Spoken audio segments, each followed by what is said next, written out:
ഇപ്പോൾ veterinary doctor പൊന്നുമണി നമുക്കൊപ്പം തത്സമയം ചേരുന്നുണ്ട്. ഡോക്ടർ, നമ്മളിപ്പോൾ പറഞ്ഞത് ഒരു നാട്ടാന കാട്ടിൽ അകപ്പെട്ടു പോകുമ്പോൾ ജെയിന് സൂചിപ്പിച്ചതിൽ ഏറ്റവും പ്രധാനപ്പെട്ട ഒരു കാര്യം അത് ഇതുവരെ ഭക്ഷണം കഴിച്ചിട്ടില്ല എന്നുള്ള കാര്യമാണ് സൂചിപ്പിച്ചത്. അതായത് എങ്ങനെയായിരിക്കും ഒരു കാട്ടിലേക്ക് നാട്ടാൻ അകപ്പെടുമ്പോൾ അതിൻ്റെ ഒരു അവസ്ഥ എന്തായിരിക്കും? എന്തായാലും ഇത് പേടിച്ച് ഓടിപ്പോയ ഒരു ആനയാണ്. ഞാൻ നേരത്തെ പറഞ്ഞതുമാതിരി തന്നെ അതിന് അവരെ ഈ ഷൂട്ടിംഗ് സമയത്ത് എല്ലാ ചങ്ങലകളും അഴിച്ചിട്ടുണ്ടാവും. ആ പേടിയും അതിന്റെ കൈകാലിലുള്ള ചങ്ങലയില്ല എന്ന് കണ്ടതോടുകൂടി അത് വരണ്ട് ഓടിയതാണ്. കാരണം ഒരിക്കലും ഒരു നാട്ടാന ഓടിയാലും കാട്ടിനകത്ത് അത് 2 മണിക്കൂറിനുള്ളിൽ അതിന്റെ പൂർവ്വസ്ഥിതിയിലേക്ക് വരും. അതിന് യാതൊരു സംശയമില്ല. പ്രത്യേകിച്ച് രാത്രി ആയതുകൊണ്ട് അതിന് നമ്മൾ കാടാണെങ്കിലും നമുക്കാണ് പേടി. അതിന് കാട്ടിനുള്ളിൽ യാതൊരു പേടിയുമില്ല.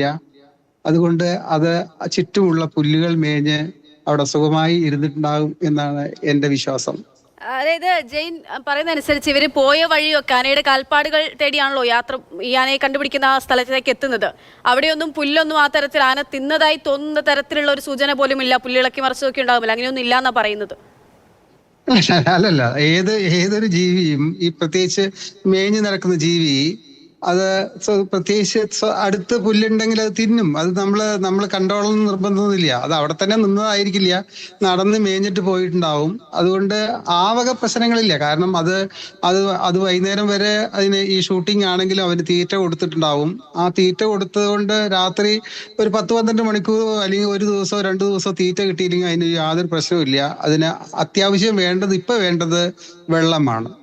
അവർ എനിക്ക് തോന്നുന്നത് വെള്ളം കൊടുത്തു കാണുമെന്നാണ് എനിക്ക് തോന്നുന്നത്.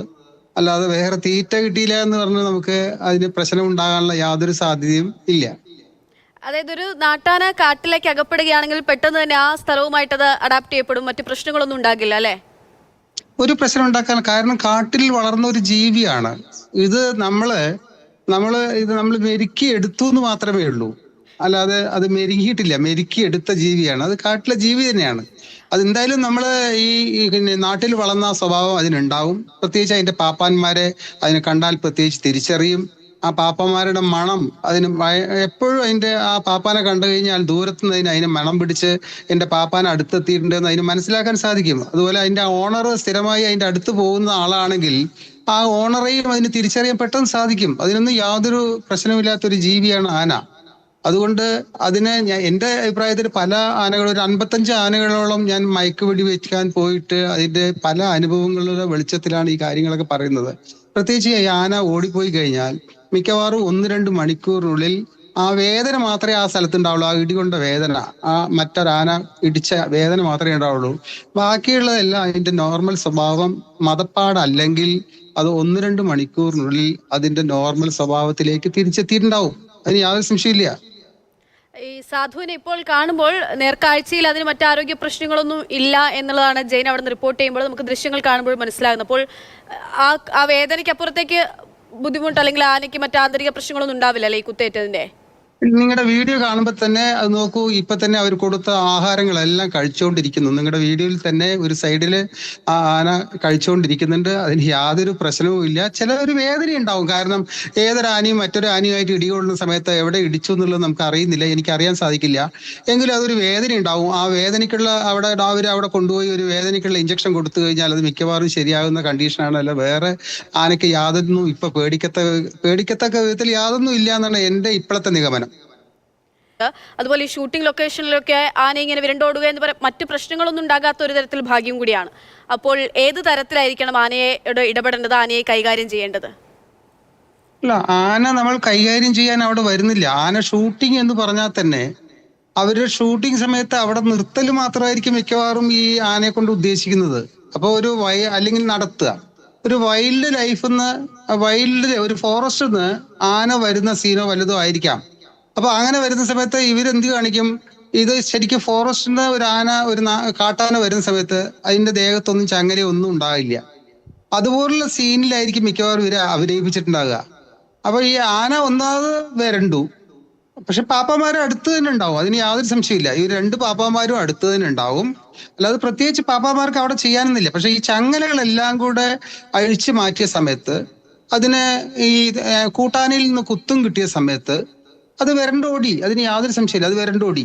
ആ വിരണ്ടോടുന്നതിനുള്ള പ്രധാന കാരണം അതിനറിയാം അതിന്റെ കയ്യിലും കാലിലും ഒന്നും ചങ്ങലയില്ല.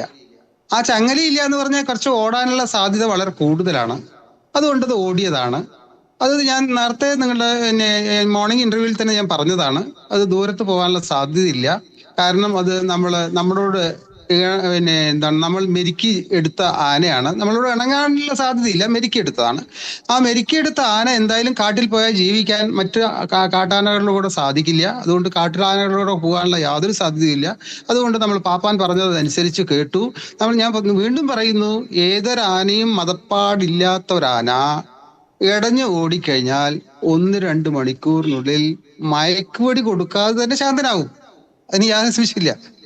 പക്ഷെ മതപ്പാടുള്ള ആനയെ നമുക്കത് പറ്റില്ല. ഇത് ഈ സാധു എന്ന് പറയുന്ന ആന ഇപ്പൊ മതപ്പാടില്ലാത്ത ആനയാണ്. അതുകൊണ്ടാണ് ഫോറസ്റ്റുകാര് അതിനെ ഈ ഷൂട്ടിങ്ങിന് അനുവദിച്ചിരിക്കുന്നത്. അതുപോലെ അനിമൽ വെൽഫെയർ ബോർഡിന്റെ അത് പ്രത്യേകം പറയുന്നുണ്ട്. അനിമൽ വെൽഫെയർ ബോർഡ് ഈ ആന ഷൂട്ടിംഗ് സമയത്ത് അവിടെ ഒരു വെറ്റിനറി ഡോക്ടർ എല്ലാ സന്നദ്ധതയോടു കൂടി വേണമെന്ന് പ്രത്യേകിച്ച് പറയുന്നുണ്ട്. ഈ പ്രീ ഷൂട്ട് സർട്ടിഫിക്കറ്റ്, അവരുടെ ഇതില് പ്രീ ഷൂട്ട് സർട്ടിഫിക്കറ്റ്, അതുപോലെ തന്നെ പോസ്റ്റ് ഷൂട്ട് സർട്ടിഫിക്കറ്റ്, ഈ 2 സർട്ടിഫിക്കറ്റ് അനിമൽ വെൽഫെയർ ബോർഡിന് ഹാജരാക്കണം.